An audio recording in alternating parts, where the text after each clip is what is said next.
निगोल सिंगना थाइनदी साक थोंगमदा सेगबना खोलगा नुमित पावने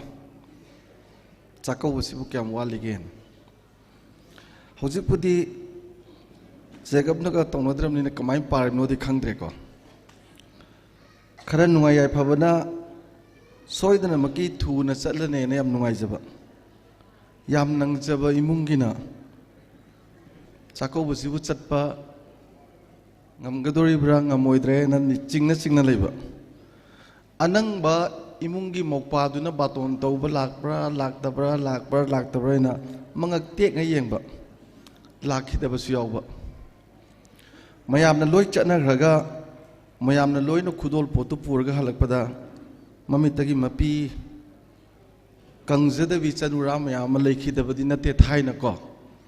yam nangambanina ngasi nupi singdi thoidon wadre kharai thonga landbi du natre ayamana mapan thoe matamdugi chanura singdudi kharai thonga lanjadabi makubok mane boki seba tobada kok samset hat pangamjadabi haine marai bak phai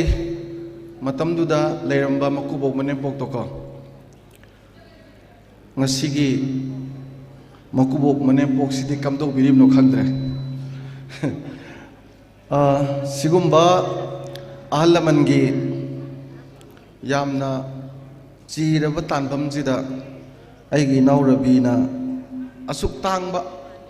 pithribi daga pangthokpa malroi daba sarga daga pangthokpa manba ahalaman asuk luna tauba fajaga wakhalon piba ngamba thoramsi yaujaba phangbase mahi yale na khanjai adugi damakta su rabi jewelry bu thagat chai tasengna ina haijaning bada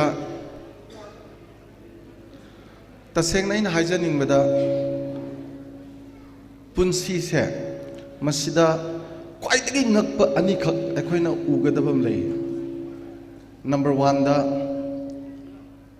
suhan halaroi daba matam haibaduga Suhan हलारोदब पुंसी हाइबसिगा अनिजे पुन्ना सुम चटमिनबसि सुहन हलारोदब मतमदुने सुहन हलारोदब पुंसीने अनिजे पुल्लगा सुम चटपसे मसिबुने खोइना पुंसीगे खोंसा हाइस हलारो अनरिटनेबल journey ने मसिदा मसाइ मेम हाइबिबदो सुम लाक मतमदा लिहोबा नौरकपा सुम लाक्तोइनेबा traditionalism modernism more and more modernism सुम लाक्तोइने अदुदा अरीबगी चटनबी म्याम से मसी खर कुइरागा होंग चटखिदौबा अदुगा अनौब ओइना लाखदबा करिगुंबा कांदा अरीबदुगा अनौबदुगा अनिसि कॉन्फ्लिक्ट लेतबा नते अदुगी चयेतनबदुदनी मरायब थीरब अहल मैम विक्टिम्स वॉइस इरम द मणिपुर दि तसेंगना हारगदि अइना खंजबदा हौजिकी लाइबा मौनहा जिंगसिदि मनेंबो मकुबोक्ति अमत लुना तौद्रे पातकना अमत लुना तौद्रे करिगिनोइदा हौजिकी मौनहा जिंगसिना थमोइदगी मकुबोकी मनेंपोकी थमोगी वाताबा हैते कमायना हैते ताब्रा तादब्रा यंबिउको अहन होइग्रबा मकुबोक्तुगा अहन होइग्रबी मनेंपोक्तुगा कई वारी सने खंगदेदा नोंगमदि अखोइनी पुलप सिरोइको नंगना हाले अइना लुखरा नंगना हाले नंगना पखा नुक्सिद्रा पुंसीगी नेद्र यून पामिनदना अवाना पुद्र लाबा अहलोइरबा अनिदो नोंमदुदा पुलप सिरोइबा अमना हाना सिगिने कनानबु अदु नुसिना लेमिनरकबु काइनबगी अदु चाव पोलुमदु उगदुइनो उरिने अदुगी मैचा खांगब नुपी मनेपो कयामा अदुगी मैचा खांगजदना लेबा मकुबो कयामा मोइगी थमोइगी ओइबा चाइना खोलदो नोंमद तागिद्रबने सोनग्रबसिंगदुना इसिंग पूरगा इरुजबदा नोंमता हन्ना येंगुद्रबने वाना फौजरीब फीजिंगदु नोंमता फौबिगे खंद्रबने कांगनदु हाइदोकपदो उफुनमना वा वा नंबदु नोंगता सुबिगे निंगिद्रबने फौदोकपिगिद्रब मोंपाक फौदोकपिगिद्रब मोन येंजिनबिद्रब कांधा सुबिद्रब फैजु मयामदुगी मरक्तने अहंदी वैरा मिट्टी उदा पीदी लेपलितना तारगा कोक मोन का ताइनबदा मोन पुम चोट चोलिबा मकुबोक मने पोक्तुगी इमुंगदुना नुंगाइबा हौनदेबा नुंगाइबा हौनदे नुंगाइबा हौनदबगी मरम हाइजगेको आइगी इसुनुपा आइगी इसुनुपी आइगी इमौ मकुबोकी मने पोकी सेवासे फाजना तौरगा को मागी इंखटलगलिबा मचानुपादुना नुतिगी मौबोकी मखोंग नंबीबा मागी मचानुपीदुना मखोंग नंबीबा नुतिगी वारी साबा अदुगी अंगांगदुना नंबर 4 कापकद्रो मबोकी सेवा नुतिगी तौरिबा पाखंग लेसाबिदुना नंबर 4 कापकद्रा यू थकद्रा WY चागद्रो लेकाई कोइगद्रो से लाइगा लोइनरगा लेबगी फजगबा ओरिएंटलिज्म की ट्रेडिशन मने ngasi kanan thugai mong na ham yam sumi thugai bi ai kamaina no ngan badagi duty lei khraba mamung nupi khoi Victoria gumba no ngan badagi thabak suba chat khraba office ki thabak chin khraba officer mayam yauri moina di ikubo inem poina ka suyeng mangam manatre ba adugum badudi masing khitagi wani moiduna zukai da wi traditionalism द लरिबा इगी इकुबो इनोपोक से modernism द पोरकेना table द साक साहन बहेन बे आय वाशिंग मशीन थी सुन बे हाय रिमोट पायरगा टीवी मेट ब येंगन बे आय लोइनमक से अनुबा मतमगी पोसिदा पोरप कांदा वानिंगाय केसु लेते मसिंग यामग्रबा मौमा मदुगी फैशन द तौरगा अहलमन वहन ब मयाम यावरि से सीडी आइना this is my special request आइदी मियाम जी लाइक छुपाई मी जी अमम तोयना फजना पाबा मीने यूनिवर्सिटी द सांग लेरकपदा लाइक छुपाई मी छुपाई मौना मियाम छुपाई मौना मियाम पाबदनि थेंगरिस अनु ngasiदी aina haijanimbsi ngasi akhoi na tawgadaba pochida thawoidabagi akhoi na section logadaba amadi aina ngasa haijaba manempo makuboki seva phajana tawba मधुद मागी मसुनुपा मसुनुपी ने फजन सेवा तहनबा अदुगी चनबी म सुम लाकपे इमुंगदो अदुगी इमुंगदो लेमन मांगवेबा मसिगी ट्रेडिशन जे सुम मखा ताना लेहोनेबा अदुग अंगांग सिंगदुसु अंगकपद मतिक साने अइना हाइजनिंगदी अदुमाइना तौबदा मकुबो मनेम पोक्तुना ने मागी मौनहा हाइरिबा नुपीसिगी माइ नुपादो अदुसु फना चावबा थबक तोरसु फना फबोरसुने हौजिकांदी नुपीना मिसीना फलप येंबदा माना पांबसिंगसे क्या हाइगंदब नुपासे मसिंग याम खलेबा मरमदी यामना सोनबगी नते यामना चौखतना इमुंगजी शांति लेना हिंगनिंगबदा मकुबो मने पोतुदी सबना साब थमजनिंग देते नतबा अदुमाइना सेवा तौबीदना मकुबो मने पोकी इंपोर्टेंस पीदना मचासिंग दु लोइना हंदना सागी थमोइगी ओइबा इमोशनल अटैचमेंट दो IQ ने EQ ने SQ ने इन गाइते हाइजेदना लाइक तकी फंगप ज्ञान अकोइबदंगी फंगप ज्ञान अदुगी इंटेलिजेंस कोसेन दुगा थमोइगी ओइबा इमुंगी मरी इमोशनल कोसेन दुगा मयामगी ओइबा थबकी सोशल कोसेन दुगा अहुम मोक्सिन तासलगा मतिक साबा मी ओइगदबने अदु तानब सेमनबगी दमक्ता इमुंगसे थमोइगी मरी सागनबगी क्वाइदगी तांग लोफम अमनेबा अगी साजंगसेना फौ पांबी ओइन होगलकपदा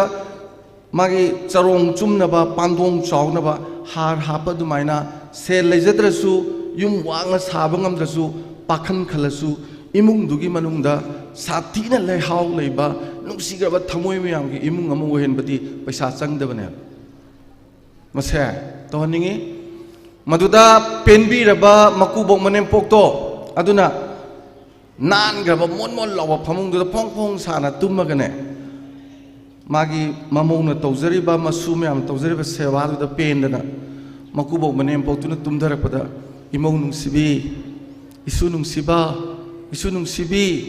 mapok khuding inoina toruba thaba khuding mangol oiroko lai guru ge seba toroko khuya tu sina hingoko gaina bor pirabako noi khoina tang ba hai lei mayama pudana laifam chamaga nipan khoramada pirakpa bordo audagi ahan singna pop piba borduna saruk chamena thungadabane mase ngasigi naha singna khangdre aduna khangji habane in habs khangsi yam phajaba tradition ni mabubok wari toina sari bangang duna karigi mobile yong duino mobile ge game nothing aina thaina metric tharam daida ibubok ki makhong name akhoi bok si sidorabani ibubok ne wanda hai yam takpi ai ibung choba upuje kuiroi sirani khwaya school soroklam jaw da chalaroi ngasidi pupui khongji phajana amtang namarodana aina nangna sidraju nungti gi nammi jini nungti gi nambi ni haiba ngasidi nungsi na namro kaino ga hai adamana ya phasa hair me siju sigi adu hair matung tha anihum le sigi mana won haibada angang oringeda hek pokpada ngai ba angang na pung kun mari tumgani sana adai khara saukhalaba pung kun tumgani adai di pung train thoi pung train panun tumani adai pung train thoi tumakani pakhang pharaba pung train thoi ni pan sum tumni miyai oiraba heng pung ni pan bodum tumbani ahal oiraba yamdabada taruk tumgadabane adum tumakani adubu suktum tumba yarakraba ahing khara hena yauksalagadi matam loirabani kuiroidabani satkadaba adaina thajade as khangade wonang phagi doksina mai tor ore hida halo mo hani kan makong sum namini ko ado hai tha ahum le legide yam nungsi ada aina he wari sabada aina khangjabaje larik tasu phangaroidaba muiji khoi imungi yam tangba asset neba yamna tangba library neba they are the family's library aigi sana aigi suna aina iboki manakta sanga wari saudraba ko hayeng larik tasu phangdraba gyan mayam suyaw yawdna laane aina monda hange si matem tang lijag yam nungsibani aina noma hange aina inkhalak matamda pupo nang thaina nupi koirakpra thaina nungsinarapra ka ada an oigraba ibubok to nungsibagi wa palakpada makhajai ngaksang ngangi adaina khale o nungsibaji beran ibubok sibo makhajai ngaksang ngangi ni khale adaina kamaina tore ibubok ina ma tawoidem karo ne ai kanna tae ada mana napa yan namasa harga takle yam nungsiga jani ma hai ko mayam an mangde lengjin bi loi kangam doini an je si ningsinga moyena nungsirakani thaina koiba changma matamda sumang matonda khongup thamisina khara lapna tinaba mine suringkha da thambasina khara naksana tinaba mine suringkha da thamoi sumang matonda khongup thamni khodem gani amena ada nupis na mi la khalka da phak tharni ko phak tu da phamma sangak pani pa se nupis na ne pam draba hidak se phop long na han ne ba kuina pham danam ni ko tiki se oi thadok kan thumna ba du smai thamaga pi ne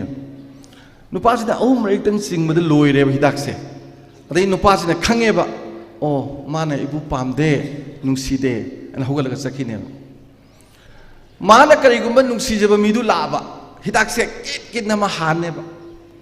kuina pham na ba ni ko tiki sina khitang tha ne ba ko adu hap ne ba adu pi ne ba adu nupa sina hidak lan thak ama ise pum sangi dana ko kuina pham doi ne wari sa dana ada nupa sina mo khang doi ne ba o mana ei nungsi bores numit kuni ge dumai hani ngasai gi mana ya da nupa du na kai wa amla ba adu di yam sathi re ko kai doni hidak ki mairu gi magi maru se hawai mangan maru nu woini adu ga hidak si mathak sida wai kup macha macha khara hapsani tiki du hapakan da horen ching muda adu ki mati hani lok pagu da khune du thakpa da ko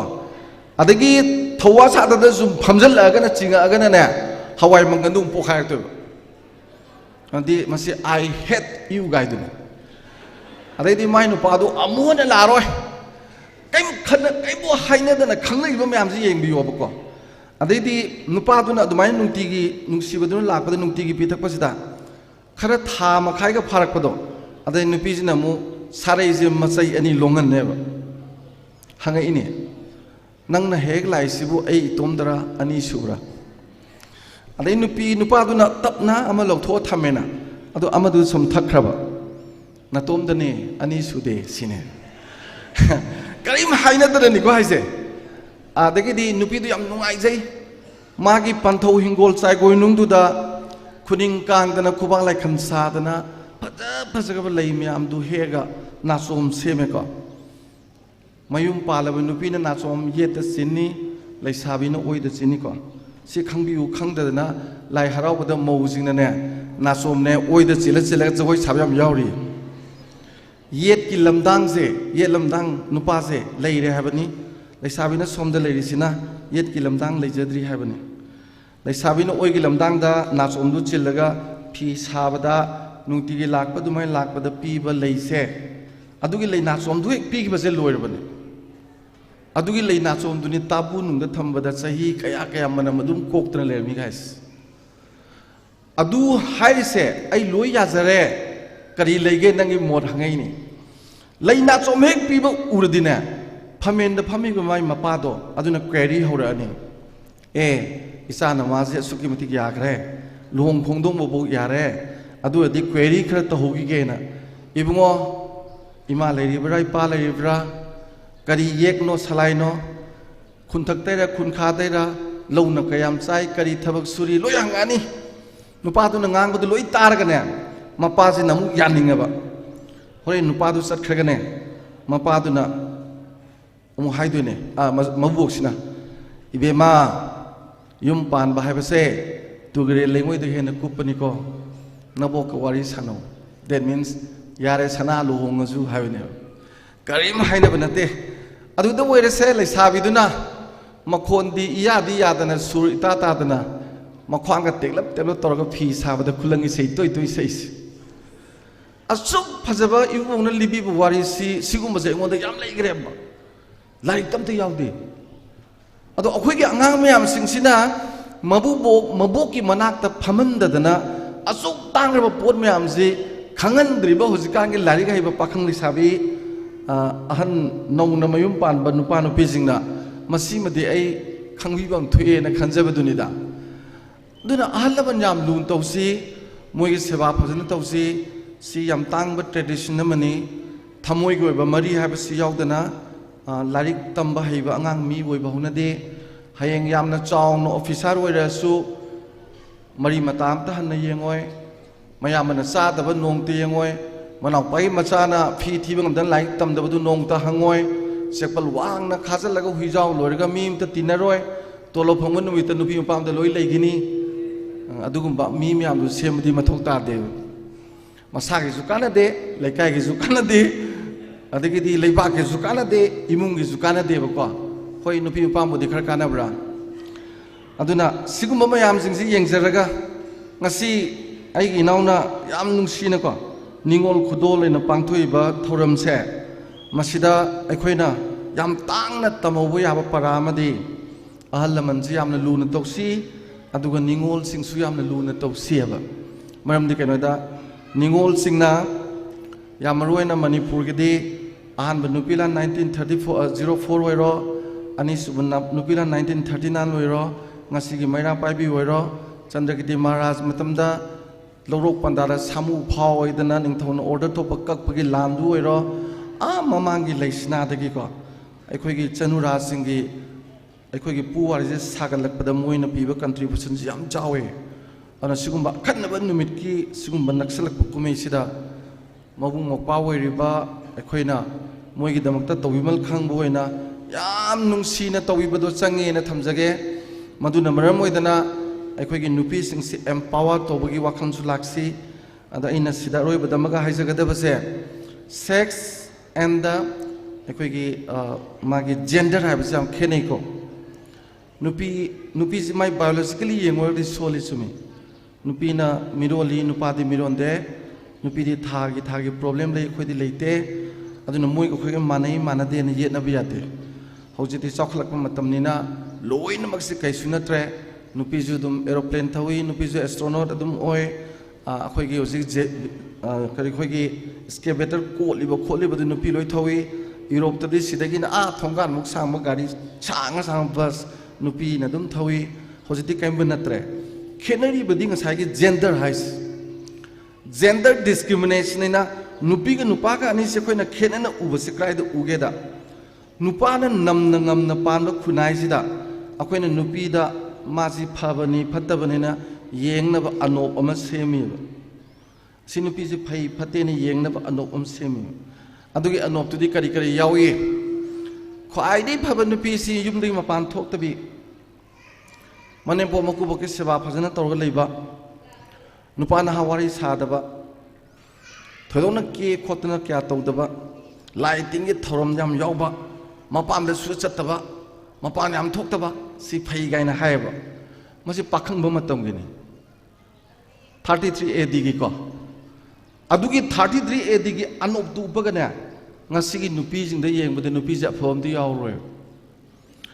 ꯑꯗꯨꯅ ꯃꯁꯤꯒꯤ ꯑꯅꯣꯞꯁꯦ ꯆꯍꯤ ꯆꯥꯎꯈꯠꯄ ꯂꯝꯗꯗꯤ ꯃꯉꯥ ꯈꯨꯗꯤꯡ ꯍꯣꯡꯗꯣꯛꯑꯦ 10ꯒ ꯅꯠꯇꯦ ꯆꯍꯤ ꯃꯉꯥ ꯈꯨꯗꯤꯡꯒꯤ ngasi dia koi na anobo upatare nupi zu restaurant changba yai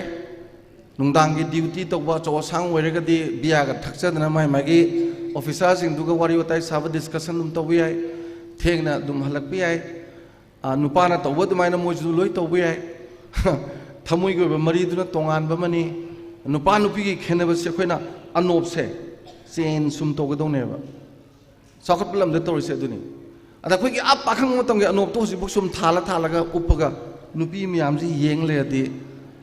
nupi ngam ta hingroi masi kari koi gender discrimination karam gender discrimination nupa na male dominated to khunai da nupa na semba framework ama anob ama pairaga nupi bu phai phate na yeng ba se masi chanade masi chanade ko aduna khoi gi traditionalism di yamna pamdaba modernize am tawba nupa mayamna sigumbagi modern framework se semba ngamdadana mi namdabadana traditionalism aduga kaigumam wari sakadana modernism ge wa tawbusi yade aduna loisinjarakpada ina haijaning badi asagi wang hang belepno akoina thoram he pangthokpada monbati candle je sukhale kari gino si sukhale jawai wari ma tholai sida Rabindranath Tagore ge Gitanjali na magi Nobel Prize changba sereng do adi yauri numin mana tagra kanda kanana mangan pibi ga degen koilau lorba pumamada ada khoiru thamoi ji matom tholai ai mangan pisage ada mayam ji wa noksen bi kari numin mana tagra nang ba khoiru thamoi nang mangan piba ga maramdi nangdi samassamadi yawba isingumani numin madi samudragi isingumani ani ji kamai na ngamdoi noina ada khiru thamoina no ga hai phare agi kokta mai chu zole chure sai sum sai khong yo bu lok jakre masa du loi ka thokre aduga pungani hum mangan phangore laik pahore sak thongore wai silore karma kanda kai su leitaba numin maga yung nabada ising sama kumamana kathok paiba potu le kana mangan piram adumaina aduna tinbiriba bako we are nothing in comparison with others koi kanam tanati ton grabani ko adubo aina laiba manipur gi luraba tanja sida allaman phaganaba honaba warsu angang sing semba phanaba warsu samaj gi laiba ahong se piraji hayadiko ai toriba thabakta aina khangiba hiram sida katok amaga loinana candle dongna kathoga thabak toragadi ko ekhoi mi lakh kun ga tare sigi mangalamam tholokpada Manipur will be the golden peacock in the world. Thank you very much.